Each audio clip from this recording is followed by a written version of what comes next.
बहुत बड़ा प्रभाव अन्न का होता है। अगर अधर्म के द्वारा कमाया हुआ अन्न है तो बुद्धि अधर्म में ही लगेगी। यदि भोजन पकाते समय, रसोई रांधते समय आप विकारात्मक चिंतन कर रहे हैं तो कोई भी प्रसाद पाए उसके अंदर विकार जागृत हो जाएगा। अन्न का बहुत बड़ा प्रभाव पड़ता है। एक बार पूज्य पाद उड़िया बाबा जी महाराज अपने परिकर के साथ भ्रमण में थे तो किसी बड़े धनी मानी ने निमंत्रण दिया, महाराज आज यहीं रुको। तो बाबा ने कहा हम लोग गांव के अंदर नहीं रुकते, तो बाहर कोई वृक्षों का समुदाय जंगल जैसा, तो उसमें वहां रुके, पर भोजन उनकी तरफ से, भोजन सबने पाया।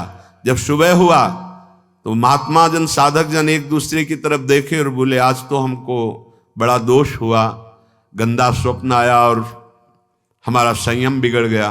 बोले ये तो हमको भी हुआ, जितने थे सबको हुआ। उड़िया बाबा के समीप गए, बाबा ने कहा अच्छा ऐसा हुआ, ये तो अन्न दोष है, बुलाओ सन्न पवाने वाले को, फिर चलेंगे। बुलाया और बाबा ने कहा बिल्कुल सत्य बोलना, नहीं तो आप जानते हो इतने महात्माओं के संयम को आपने भ्रष्ट कर दिया, सत्य बोलना क्या बात थी। तो उनका महाराज संतान नहीं हो रही थी, सुना था आप बहुत सिद्ध महापुरुष हैं तो आपके परिकर को इसीलिए पवाया, अंदर काम भाव था कि हमारे कामना थी कि संतान उत्पन्न हो, वैसे चिंतन करते हुए बनाया ऐसे। बोले सबका संयम नष्ट कर दिया, होश में, नरक जाने वाली बात मत सोचो।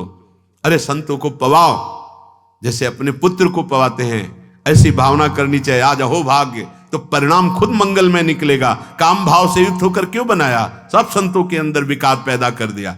अन्न का प्रभाव पड़ता है, हम जैसा अन्न पाते हैं वैसा। कई बार सुनाया है, सिद्ध महापुरुष पूज्य प्रातः स्मरण